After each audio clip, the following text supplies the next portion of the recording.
Никаких налогов не должен по отношению к иммигрантам. Это все должно быть бесплатно для трудовых иммигрантов из Таджикистана. Это состав, который мы говорим, более 2 миллионов, они сегодня дают 50% ВВП Таджикистана. Я думаю, есть мудрые люди, и в руководстве страны есть, они думают, они решают. Если решает страна этот вопрос правильно, то от этого выиграет и трудовой иммигрант, и простые граждане.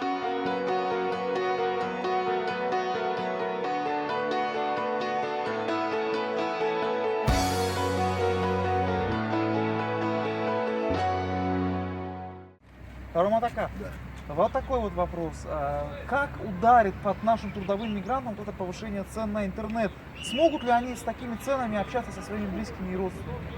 Любое государство, которое образуется, оно суверенно создает огромное количество социальных пакетов.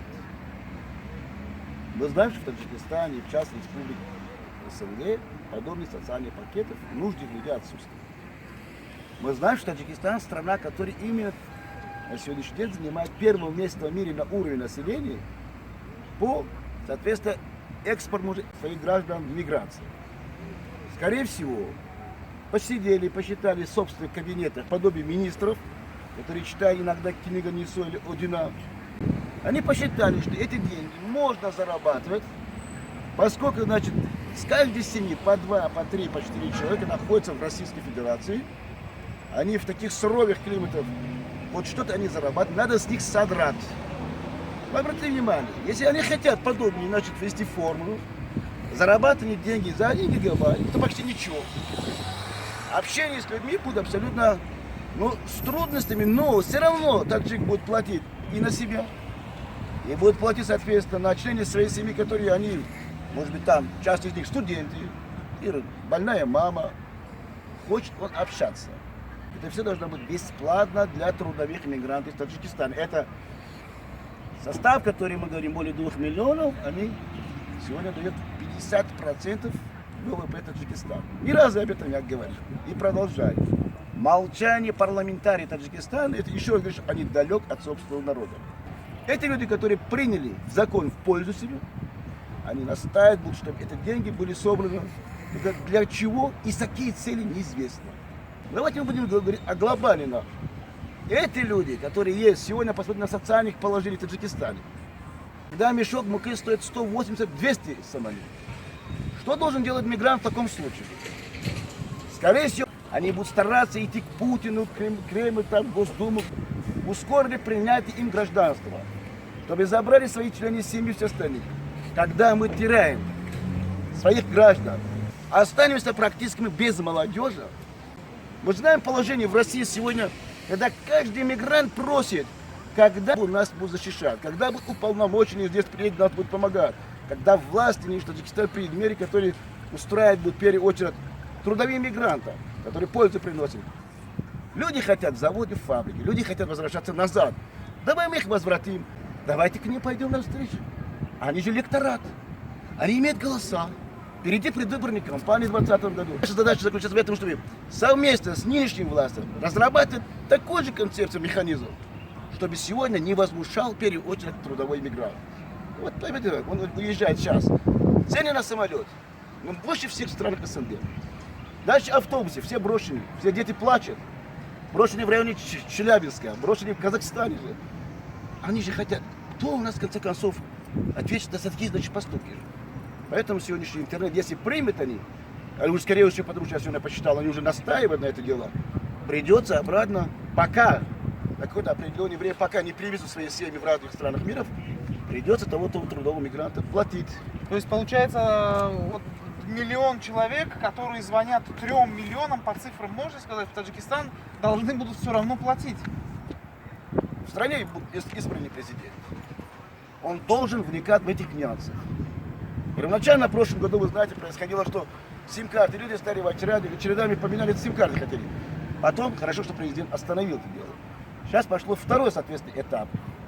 И люди, не миллион, не 3, у нас сегодня практически зависит Таджикистан миллионов на 6 из общего населения, как решается их судьба, это 2 миллиона, которые находятся за пределом страны. Вот основное у нас. Поэтому весь мир И Россия использует наших трудовых мигрантов, им не платит. Я же не раз вам говорил, что мы оставляем в России 7 миллиардов долларов. Почему об этом не хотят думать те министры, которые подобные законы создали? Давайте им условия создадим, дайте возможность дадим, что те деньги пришли сюда, а для мигранта дело бесплатно. Перевод денег. Ну, дайте мигранта получать любую валюту. Он хочет получить евро, он хочет получить доллар, он хочет получить русские деньги. Но дайте ему хоть в этом этапе свободу. А вы у него забираете 150 тысяч рублей примерно. Он получает на руки что? Минус 2%. А куда эти деньги уходят? Почему никто не хочет читаться? А я как руководитель таджикской диаспоры работал длительное время и сейчас стараюсь к тому, что уладить те ситуации, которые невозможно, но его можно уладить. Сегодня же, если власть хочет идти к народу, готовы мы предложить любые программы, в частности программы, которые связаны, что наши граждане должны находиться основном в Таджикистане и без ведома, без правильных решений не покинули территорию Таджикистана, чтобы не были дети брошены. Есть такая программа, пускай приходят наши граждане, они золотые, они способны сегодня, уже 20 лет имеют хорошего стажа, которого вообще нет, они прекрасные специалисты, практически Россия для нас стала ПТУ, профессиональное техническое училище, они все научились. Осталось единственный повернуться лицом к этому народу. Народ остается буквально сам по себе. Вот благодаря вашему каналу, скорее всего, может быть, что-то изменится. Сейчас женщины пошли в Россию больше. В 2012 году их было всего 15%, сейчас уже 38% женщин из трудовых иммигрантов. Вот беда в чем. Они сейчас кормят своих инвалидов, мужей, своих сыновей. Это думать. Общение, смотрите, что главное, что у нас, если интернета не будет, вот у вас мама лежит в постели, болеет она же. И другой звонит, говорит, там, Ибрагим, смотри, ваша мама, буквально врач сказал, она умрет. Он говорит, 65 сумм быстро переводите. Вы можете в течение там пары минут вывести ему. А у этой семьи ничего нету. А другой ему долг не даст. Он пока прибежит к этому аппарату, который платит, и мамы уже нету. Получается, что единственный, который был для человека святой в этом земле, маму, вы и то убрали.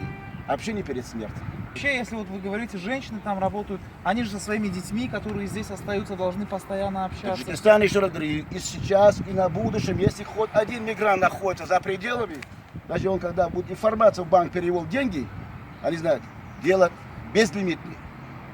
Безлимитное этому человеку. Сим-карта на его фамилии есть, банк переведен денег. От кого? От Ибрагима, кому что ее маму. Поступил в Таджикистан.